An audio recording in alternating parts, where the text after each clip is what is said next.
No sin antes agradecer a los medios presentes, interesados en este tema que vemos nosotros fundamental, que tiene que ver con la seguridad social.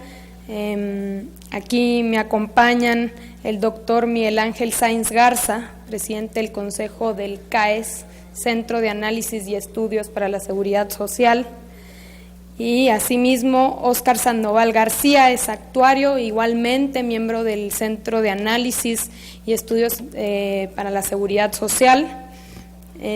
Juntos queremos dar aviso, dar un espacio, digamos, de reflexión y de atención a lo que está sucediendo con respecto a las propuestas que el Ejecutivo ha planteado respecto a la seguridad social, la pensión universal, el seguro de desempleo y todas estas reformas que, si bien está la reforma constitucional, se viene la discusión de las reformas secundarias. Primero que nada, quisiéramos plantear la reforma hoy presentada respecto al artículo 154 y 84, respectivamente la Ley del Seguro Social y del ISSSTE.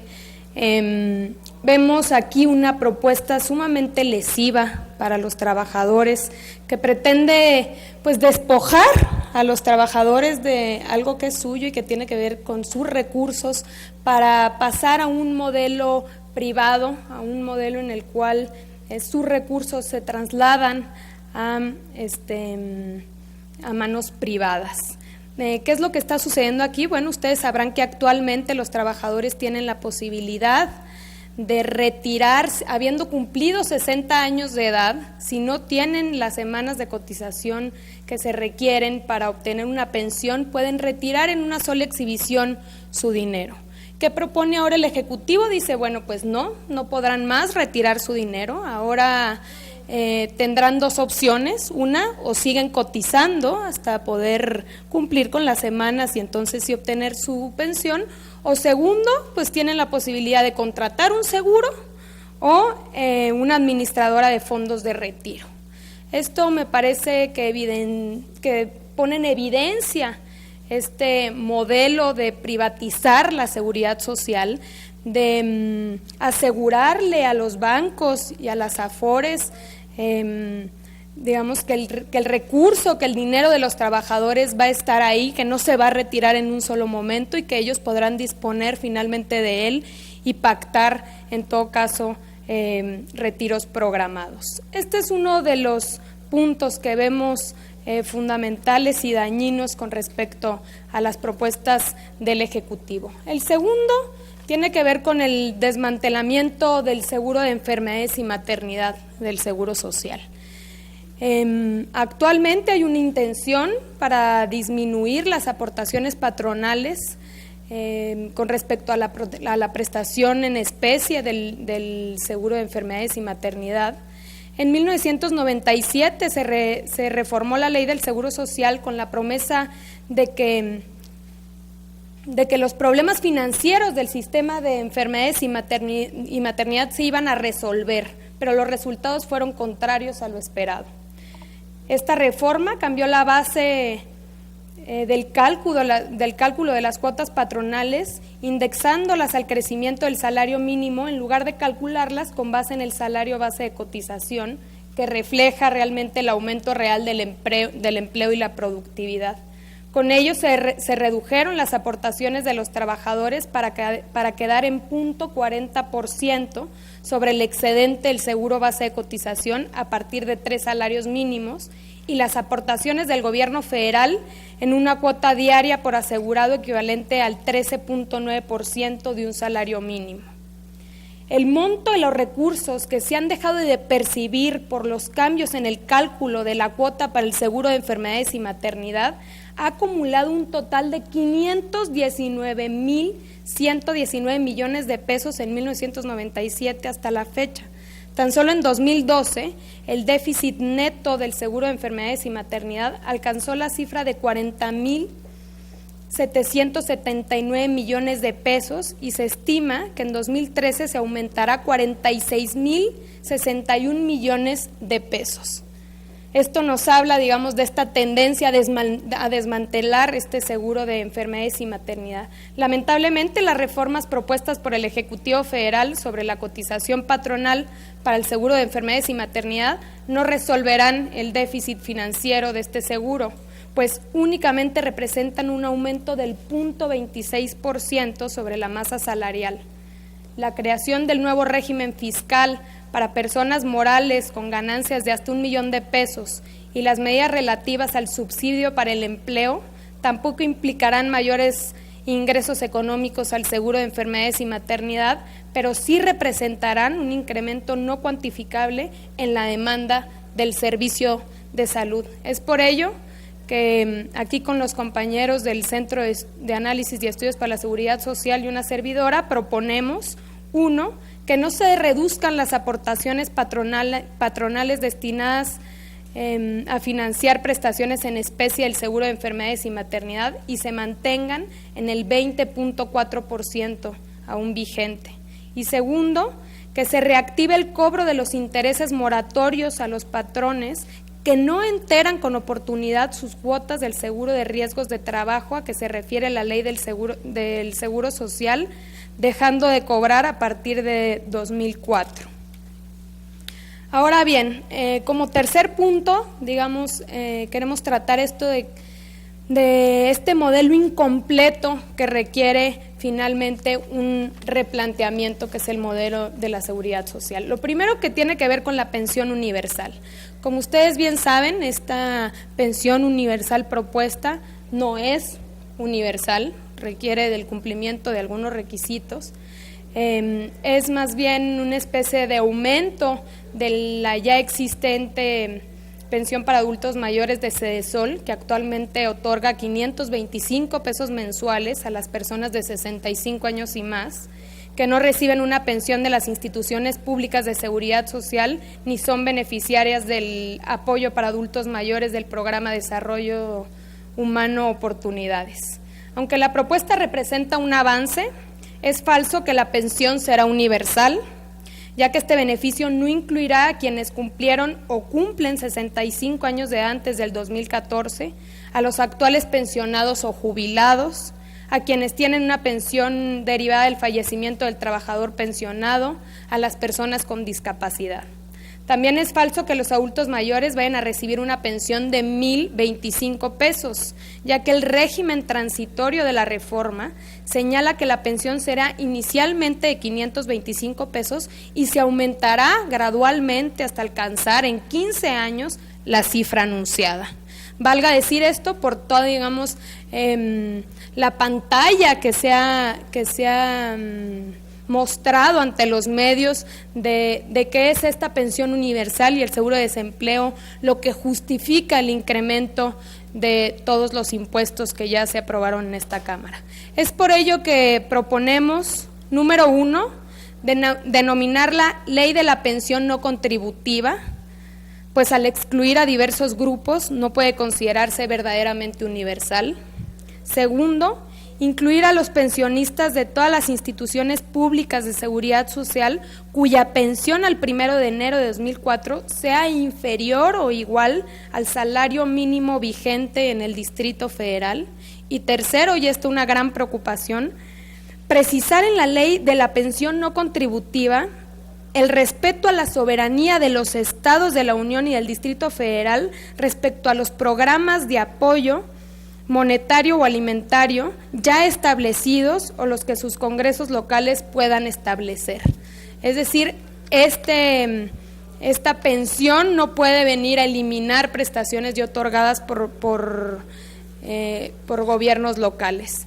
Y tercero, y muy importante, lo que tiene que ver con finalmente modelo de pensiones, esta transición a la privatización del seguro social y de las pensiones en este país. En México, más del 80% de los trabajadores que se retiran bajo el modelo de las AFORES no tendrán una pensión que les restituya siquiera el 30% de su último salario, pues las verdaderas tasas de reemplazo del modelo serán insuficientes y la mayoría de los pensionados que cubra el programa recibirán en el mejor de los casos una pensión mínima garantizada equivalente a un salario mínimo completado por el Estado haciendo uso de los recursos presupuestales, a pesar de que se niega la existencia de importantes contribuciones del Estado que requiere un modelo contributivo como el mexicano. Este hecho se confirma con el reiterado incumplimiento por México del Convenio Internacional sobre la Seguridad Social número 102 de la OIT, ratificado por nuestro país y dotado de jerarquía constitucional. Nosotros proponemos 4 cosas principales. Primero, garantizar con cargo al presupuesto federal el aumento del monto constitutivo requerido para recibir una pensión del IMSS o del ISSSTE derivada de los seguros de riesgos de trabajo o de invalidez y vida cuando el saldo de la cuenta individual sea insuficiente, estableciendo que dicha pensión aumente conforme la variación anual del último año del Índice Nacional de Precios al Consumidor. Segundo, con el objeto de aumentar la eficiencia de las AFORES y distribuir equitativamente los riesgos, incluir en las reformas que el monto acumulado semestral de las mensualidades causadas en la inversión de los activos de las CIEFORES se reduzca semestralmente de manera individual a los trabajadores hasta el 67%, de los cuales corresponderá el 16% al gobierno federal y el 51% a las utilidades acumuladas de las AFORES respectivas. Tercero, garantizar que el valor de las comisiones solo represente un porcentaje de los rendimientos financieros que se obtengan a la fecha de corte del estado de cuenta y que de no haberlos no se cobrará la comisión del periodo respectivo. Y cuarto, modificar el marco regulatorio de las CIEFORES para precisar que sus inversiones se concentren mayoritariamente en inversiones públicas directas para el desarrollo nacional. Todo ello implica pues replantear el modelo de la seguridad social y rescatar del sector privado y de las manos privadas las ganancias que se están obteniendo. Me gustaría dar la palabra a los 2 grandes expertos que me acompañan en este momento y en todo caso que pudiésemos contestar algunos cuestionamientos, dudas, preguntas que tengan ustedes. Le damos la palabra aquí al doctor Miguel Ángel Sáenz Garza para cualquier comentario que tenga. Por favor, doctor. Gracias, diputada. Creo que fundamentalmente lo que ha expresado la diputada Luisa María Alcalde es la esencia de lo que debe de hacerse en esta reforma a las leyes de seguridad social. Se ha olvidado que una parte importante de lo que requieren las personas adultas mayores es precisamente la atención a la salud. Conforme la expectativa de vida ha ido aumentando, este requerimiento es cada vez mayor y entonces el seguro de enfermedades y maternidad es el que debe de reforzarse en este momento en el que ya de por sí trae un déficit muy importante que ya señalaba la diputada Alcalde. Lo que pensamos la diputada Alcalde con la colaboración del Centro de Análisis y Estudios de la Seguridad Social es que no tiene por qué razón disminuirse la aportación patronal que en este momento se hace por cada asegurado en una cuota diaria equivalente al 20.4% de un salario mínimo. Se está, en la reforma que se está proponiendo, se está disminuyendo del 20.4% al 10%. Es una disminución superior al 50%. Bajo estas condiciones yo creo que lo más importante, repito, es el fortalecimiento del seguro de enfermedades y maternidad, que es lo que se necesita actualmente, en este momento. Las pensiones y lo demás son prestaciones diferidas que se van requiriendo en su oportunidad y a las que también hay que darles su atención, pero fundamentalmente considero que lo que se refiere a fortalecer el seguro de enfermedades y maternidad es primordial. Y aquí en esta situación prioritaria lo que hay que hacer es no disminuir las aportaciones que los patrones hacen a esta prestación en especie del seguro de enfermedades y maternidad, que es precisamente la atención médica, quirúrgica, farmacéutica, hospitalaria para los adultos mayores y para toda la población de los trabajadores y sus beneficiarios. Creo que en esta parte es la parte más importante de lo que acaba de señalar la diputada alcalde, y lo demás está, según nuestra opinión, perfectamente en consonancia con lo que hemos venido platicando para colaborar con ella en estas reformas que deben de hacerse a la reforma propuesta por el Ejecutivo Federal. Muchas gracias.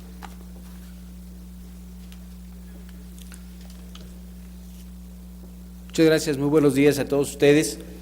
El Centro de Análisis y Estudio de la Seguridad Social es un organismo que se ha abocado a mantener permanentemente actualizado un diagnóstico propositivo de la seguridad social, y en este marco es que los actuarios nosotros queremos hacer un llamado puntual a la ciudadanía en el sentido de que la seguridad social está en crisis y que la seguridad social está en un proceso de desaparecer. En primer lugar, el hecho de que la seguridad social se encuentre en crisis se debe fundamentalmente, en primer lugar, estos procesos de transición macroeconómicos que hemos venido viviendo durante los últimos 30 años, que tiene que ver con la transición demográfica, la transición epidemiológica, la transición laboral y la transición financiera. Esta transición financiera que ha privilegiado fundamentalmente ahora el recurso económico en función del bienestar económico de la gente. En ese sentido, nosotros nos hemos dado, y la segunda parte del por qué la seguridad social está en crisis se debe fundamentalmente a que este cambio, ¿no?, de 1997 a la fecha, que implicó reformas fundamentales para la seguridad social en México, para transitar de un modelo de solidario a un modelo de cuentas individuales en el que fundamentalmente, pues bueno, se han visto beneficiados los sistemas financieros, ¿no? Es increíble darnos cuenta cómo en los últimos 30 años el poder adquisitivo de los salarios pues ha estado insuficiente para poder dar los recursos necesarios y pueda entonces el seguro de enfermedades y maternidad, que se otorga a toda la población de trabajadores del sector formal de la economía, ser suficiente para dotarlo de servicios con calidad. 1997 fue el punto de inicio en el cual el seguro social comenzó a disminuir sus ingresos y de esta manera a tener que hacer una serie de ajustes para poder lograr darle cobertura a al cada vez mayor número de trabajadores. Se está haciendo una nueva propuesta en voz de la diputada Luisa María Alcalde Luján, que están orientadas fundamentalmente a rescatar este seguro de enfermedades y maternidad por ser el efecto inmediato en los trabajadores. Seguramente el tema de las pensiones a los mexicanos pues nos ha dado un problema el reconocimiento de lo complejo que es y de lo importante que es, porque no hemos tenido oportunidad de verlo de inmediato. Dentro de 20 años, como nosotros estamos, o como la diputada está mencionando, el problema de las pensiones en México va a ser tan grave, ¿no?, que el 80% de los mexicanos no va a alcanzar a restituir ni siquiera el 30% de sus últimos ingresos. En ese momento es cuando nosotros nos damos cuenta de la complejidad y del problema, cuando lo vivimos. Sin embargo, el seguro de enfermedades y maternidad está aquí a la vuelta de la esquina. Si no tiene los recursos suficientes, evidentemente lo que va a suceder es que cada vez vamos a tener menos servicios de salud y entonces la población va a tener mayores necesidades que de alguna manera van a continuarse paliando exclusivamente con programas sociales como se han venido haciendo y que no son del todo más que paliativos de las necesidades de la población. Agradecemos a la diputada María Luisa Alcalde la oportunidad de, en términos técnicos, poder mencionar este problema tan importante de la seguridad social. Muchas gracias. ¿Alguna pregunta?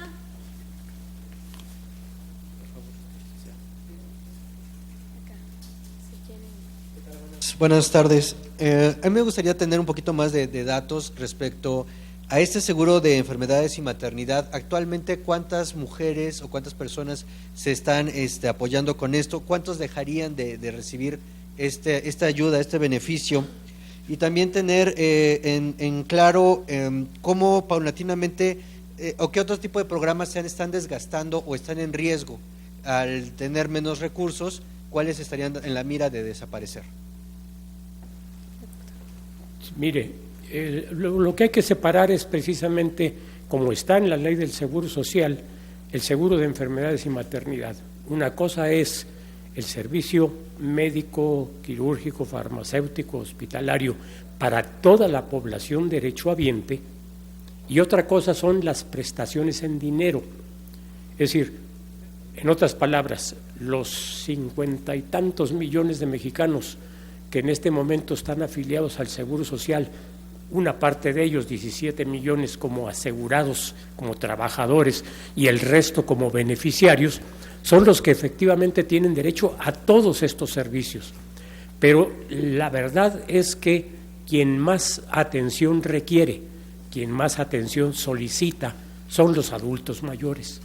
Los adultos mayores, que representan un porcentaje importante, en donde están además todos los jubilados y pensionados que tiene actualmente el Seguro Social, que pasan de 3 millones de beneficiarios.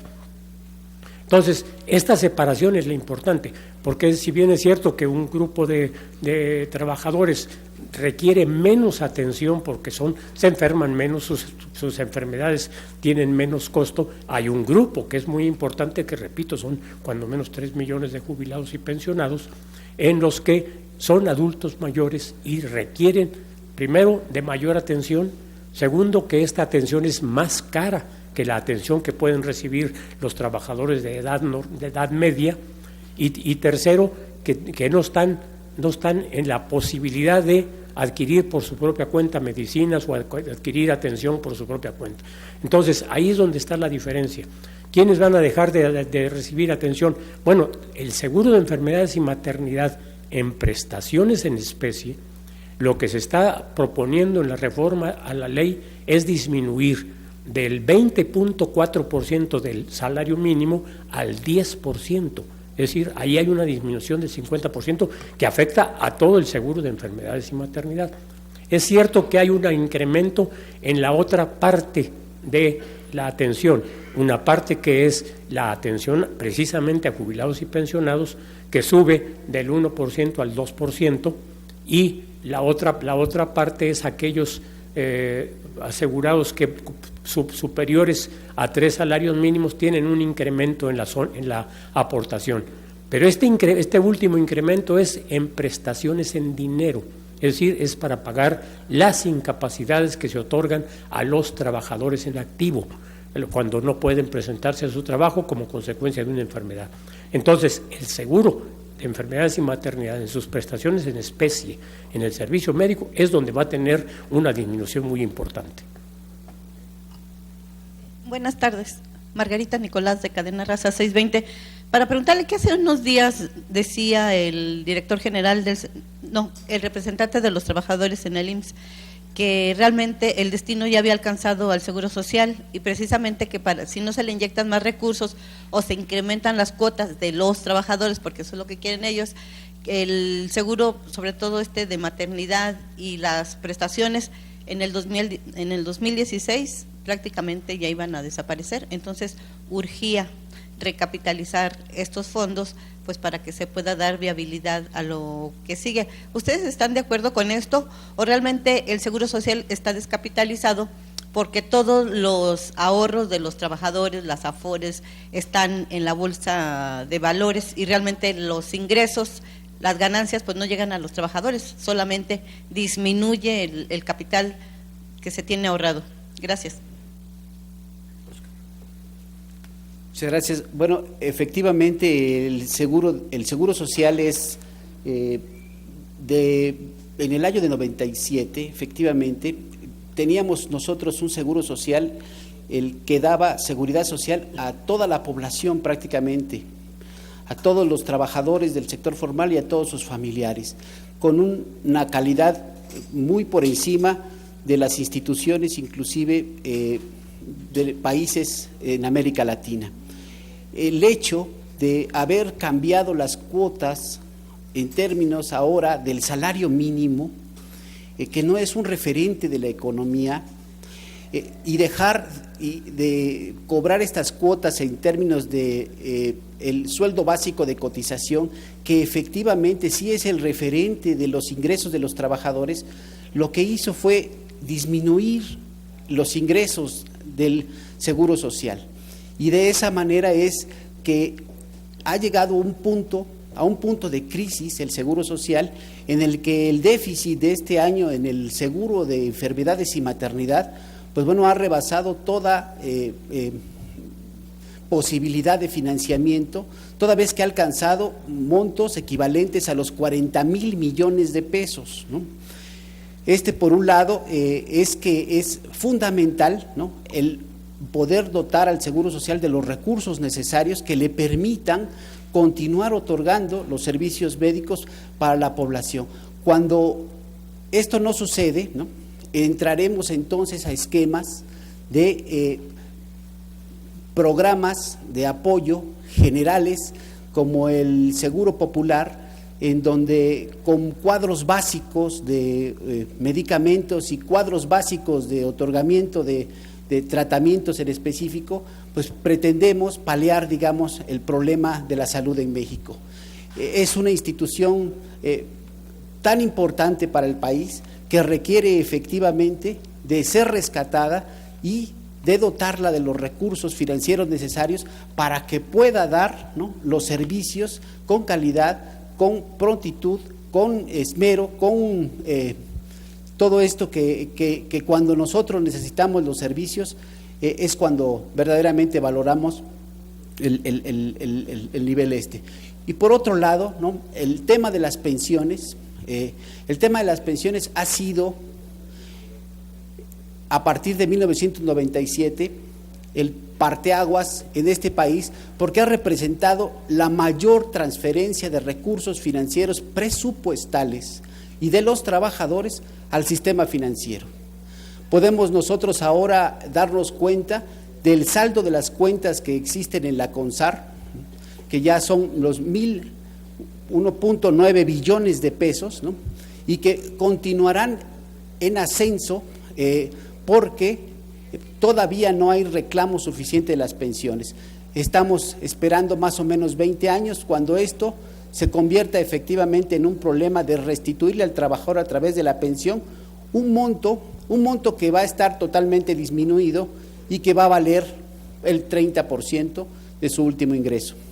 En ese sentido es que la diputada está haciendo una serie de propuestas también para que estas instituciones financieras, que son sociedades anónimas y donde los trabajadores son inversionistas, pues efectivamente puedan compartir un poco los riesgos del mercado y de alguna manera se distribuyan entre el propio gobierno, las propias AFORES y los trabajadores este problema de las minusvalías y de las pérdidas que se reportan en los estados de cuenta. Los estados de cuenta, para decirlo de manera puntual, exclusivamente tienen un dato correcto, y el dato correcto es el cobro de las comisiones.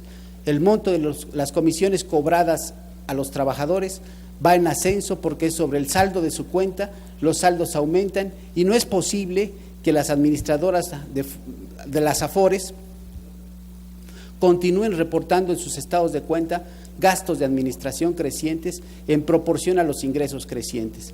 Entonces, debemos nosotros tomar medidas para efectivamente, ¿no?, rescatar el verdadero valor de las pensiones futuras de los trabajadores y que no se queden finalmente en una aspiración donde los beneficios exclusivamente sean del sistema financiero. Una propuesta muy importante es que estos recursos se asignen a proyectos productivos de desarrollo nacional y no exclusivamente a este marco de inversiones de valores gubernamentales o de deuda privada que de alguna manera estimula el desarrollo nacional, pero no de manera directa como podría hacerse en la construcción de carreteras, puentes, incluso Petróleos Mexicanos.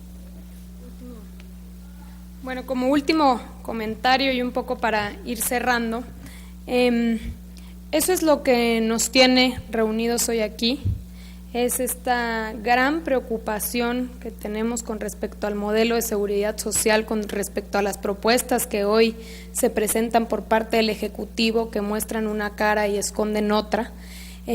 Claro que estamos sumamente preocupados por esta crisis financiera en la que se encuentra el Instituto Mexicano del Seguro Social. Otro de los planteamientos claves, aparte, digamos, que tenemos de aumentar y de incrementar digamos, el monto que se debe de destinar a esta institución, también tiene que ver con esta iniciativa que está parada hoy en el Senado. Se acordarán que la aprobamos aquí en la Cámara de Diputados, que tiene que ver con emparejar cómo se integra el salario respecto al ISR y la ley del Seguro Social, ¿no? Porque justamente lo que se pretende es que no se evada y que no se presente por un lado una cosa y por el otro otra, y de manera tal que nos permita que el Seguro Social obtenga más recursos y no suceda lo que actualmente está pasando. ¿Cuáles son nuestras preocupaciones fundamentales? Decíamos, número uno, esta propuesta del Ejecutivo de, habiendo cumplido 60 años y no teniendo las semanas cotizadas, no vas a poder retirar tu dinero, ¿no? Protejamos a las AFORES. Segundo, seguir protegiendo se le reduce el monto ya lo planteaba aquí el doctor, en el seguro de enfermedades y maternidad con respecto al sector de especie.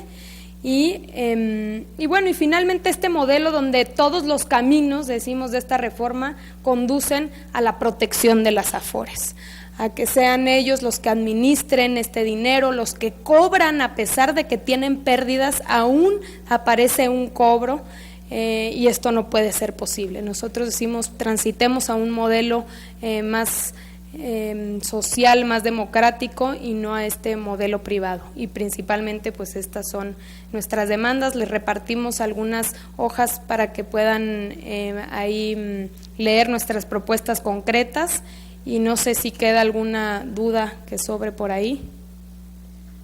Pues muchísimas gracias y esperamos que ustedes también asuman la importancia de este tema y podamos difundirlo más allá de las puertas de la Cámara de Diputados. Gracias.